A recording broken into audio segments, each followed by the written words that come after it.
Welcome back, everybody. Another hazy, smoky start to a day here. It's just going to be that way apparently till middle of fall. I don't know. Get it out of here. It's supposed to be a nice day today. Here we are. We're at what is it, August 11th, and we're a few days into fall camp. We're officially now countdown underway. 11 days out from the first games in North Dakota high school football for the 2025 season. Mentioned in our last segment, the topic du jour, at least locally, for high school ball, our teams are moving up. We talk about West Fargo Horace. They're moving to 3A. Moorhead over in Minnesota, now in 6A. And North Dakota 2A has two teams that have been ultra successful over the last handful of years, and they're going to be moving up. Kindred is one, and Central Cass is the other. The Squirrels are making their 2A debut. Athletic director, assistant coach Travis Lemar joins us, and I think this might be, we were joking off air, is this the first time we've done an interview from a golf shuttle bus? You're in Lisbon this morning. Yep. Yeah. AD job, right? Duties as assigned, and our varsity girls are out in golfing in Heart River. So we needed somebody to bring the other girls down here to Lisbon. So here I am. And you're driving the bus. AD, Yeah. there you Yeah. go, man. I love it. Just for clarification, currently not driving the bus, just sitting in the bus because it's too windy to do it outside. See, the man knows his television. He was telling me that off air. I don't know if the mic would pick at us. There he goes. He knows what's going on. Okay, before we do anything, should we start planning the parade route after Saturday night's preseason game? Benel's Packers, who's my producer, got lit up by Justin Fields and the Jets. They look fantastic. Yeah.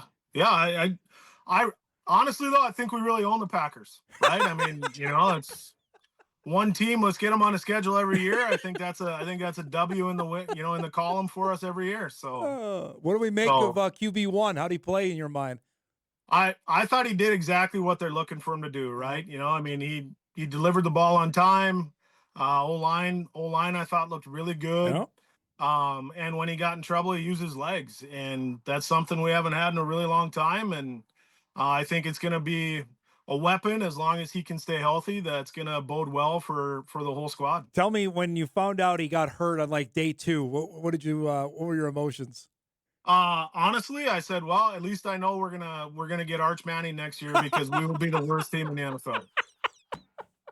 Well, that still could happen. That's not on the realm of possibility. Yep, it sure could. But yeah, I thought, and this is, not a shot at Tyrod Taylor, because I think he's a quality backup, but it just, like, when that happened, I'm like, oh man, here we go, Rodgers 2.0. I'm telling you right now, my dad is a diehard Steeler fan, so the fact the Jets play the Steelers to start is just, there's no living with it if they lose that game. I'm going to tell you that right now. Yep. No, especially if he plays well for them. Correct. That's going to be tough. Correct. All right, let's get to stuff that people actually care about. This is big. You started practice. We talked about it, I think, when you were on in November, about when you found out officially this was going to happen. Now it's here, Trav. Give us the excitement level for 2A football coming to Castleton. Yeah, I talking with like Coach Butler and stuff, as we prep for the season, we're there every week is a hard week, right? Like, as a coach, it should be everything you want, right? Like, you got a game plan, you got a scheme, you got to put the time in order to make sure that you can put kids in position to be successful on Friday nights. And we're excited for the competition level. Felt like we played really good teams last year and the year before. The big difference this year is, we're one of the smaller teams now, right? Instead of being one of the bigger teams, but we're looking forward to that. We're looking forward to being the small team that comes in and gets to compete and knock off the big schools. And that's kind of been our mantra for this year. And our boys are excited. Our boys are ready. I ask you to put your AD hat on, because you and I have talked travel so much about high school football scheduling. You've got a couple. You're going to go to Dickinson this year.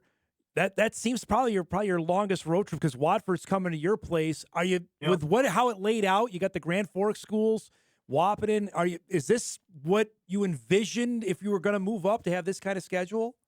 Yeah, I mean, I think travel-wise is good. I mean, obviously the Dickinson one is tough.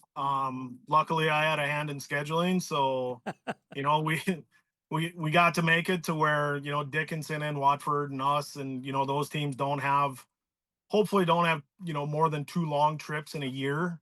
Um, so it worked out for us that Watford's coming to our place and we go to Dickinson, and next year it'll just flip Flip flop. flop. Yeah. So that piece will be okay. As far as the East teams, everything's pretty close. And, for kids not having to worry about missing too much school on Fridays, I think that's huge. For fan bases being able to travel, I think that's great too. We're a team that typically travels really well. A couple years when we went out to more than a couple years ago, but when we went out to Watford, like you looked in the stands, Uh, you saw more red than you did maroon, and with the games being as close as they are, I think we're going to see a lot of Squirrel fans out supporting our team. what I guess have you heard from people I know are really informed in your community about athletics? What has there been a common question about this? About hey, why are we moving up, or what are the challenge? Like what have you heard from your fans about the questions about 2025? Really hasn't been too much, and I think the thing that probably eased us into it compared to like Kindred was, whatever that was, 6, 8 years ago when we got moved into that 10 team AA Yeah, class and yeah. Kindred was still down in B or whatever. So our fans kind of got to live it for a couple years. Um, and we've always kind of been the AA team back when it was the old school AAA, AA, single A. So I think for us, the transition as far as, community wise wasn't as big, especially with, the implementation of 3 class and playing some of these teams already in basketball and whatnot. So familiarity is going to be there.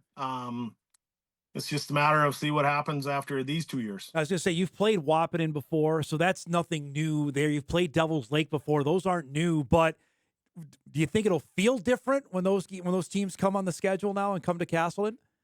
Yeah, I think there's, in the past, I mean, there were non-conference games just like they will be this time, but well, Wapenen won't be, but like it means a little bit more, Yeah. right?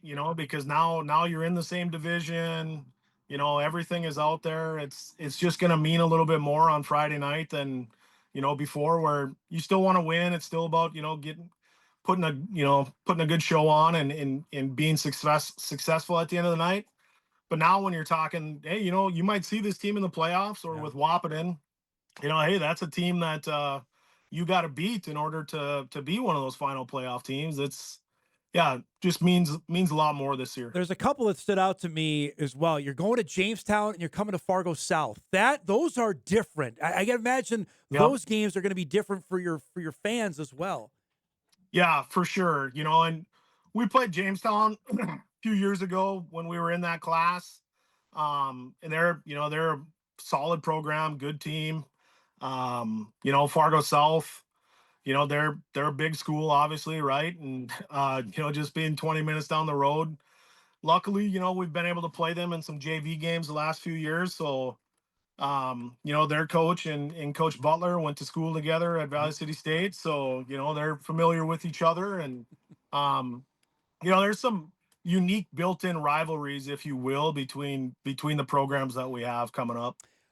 Since you had a hand in scheduling, I'll give you a pat on the back. You have Kindred as the last game. Can you make that permanent? Because we need more rivalry games to end the season. I'm always a Hey, fan of that. hey, I would love to, and we're really hoping that game has a lot of implications Yeah. involved in it. Not that Kindred Central Cast need more fire added to it, but if that game is for a region title or playoff implications, I mean, it's going to be a madhouse. People will know Aiden Wonderlick, obviously, from what happened this past offseason, the recruiting battle that's under. Get for people that don't see him on a day to day basis, describe his attention level and now knowing he's a Division 1 player and what that comes with this upcoming year. Yeah, and like when people were recruiting him and stuff, we talked about the fact that 3 years ago when he was a freshman, he was our worst JV offensive lineman. The amount of work that kid has put in to better himself, better his body, get stronger, become a student of the game, if you will, is unreal. UND, they're getting a great one. They truly are. And Aiden works hard, loves the game of football, and he's just a great human being. And obviously he's one of ours, so I truly want to see him be successful. Any North Dakota kid that makes that level, you want to see them have that success. It just bodes well for everybody in the state. But he's been good friends with my son Peyton for a long time, so super excited to get to see him don the Kelly green, especially as a UND fan. Would have been hard cheering or supporting him if he was playing a little bit closer to home. To have the moniker, and we talked about this, I think, when you were on, we were preview wrestling, first Division I football recruit. How big a deal is that? How have you seen that over the last handful of months since he announced his commitment? Yeah, he's such a humble kid, that you'd never guess it, right? You'd never guess that type of deal, but he understands, what the weight that it kind of carries with, and I think that's something that a lot of kids don't quite understand when you sign with a college program. Yeah. And like you're setting the tone for every kid that comes after you now, right? You go there, you have success. It's a lot easier for that coach to come back and recruit our school and recruit our kids because they kind of know what they're getting. And I think he understands that. And I think I really believe UND is going to get the best version of Aiden Wonderlick, and it could be something special. Before we go, I have always asked this on football. Where we stand in 2025 class-wise, are we in the best shape we've been in a while, or how much work do we still need in your mind?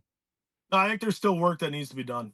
I do. I think there's some reclassification that can still take place to make all the divisions a little bit better. Yeah. And I think over the next couple years, especially over this year and next year, I think if everybody goes into it with the right frame of mind about what's best for North Dakota football and not what's best for said local school, I think we can get there. And for us, Central Cass is going to go wherever they put us to go, and we're going to compete to the highest level that we're capable of, and we're going to keep battling. And yeah, I think we're getting there, but I don't think we're there yet. No, I don't. I agree with you. Always just shake my head on it. It's just we make it way too hard than it needs to be. I just don't understand on that. It's great to see you, bud. Safe travels driving the bus. Good luck this year, and we'll talk soon, okay? Absolutely. Sounds good. Thanks, Dom. There you go. Central Cass AD, assistant football coach Travis Lemar joining us from the road today down in Lisbon. Squirrels get set. Their opener comes up here at the end of August. They have a game with Watford City on August the 29th. The big one, I think we've got our eyes on, a couple of them. Obviously, the end of the season at Kindred. Wahpeton coming to town. The game at Fargo South South didn't win a game last year. It's a tough year for the Bruins. They're going to be better. South will. I'm really interested to see how that goes. The games with Castleton and Kindred playing South, which again shouldn't happen because Fargo should be in the top level. I am intrigued to see how those play out. We'll take our final break. We come back. Eric's got a whole montage going of the Brewers kicking the Mets you-know-whats. If we have time for that, we'll try and get that in. Hot Mike Raps on WDAY Extra right after this.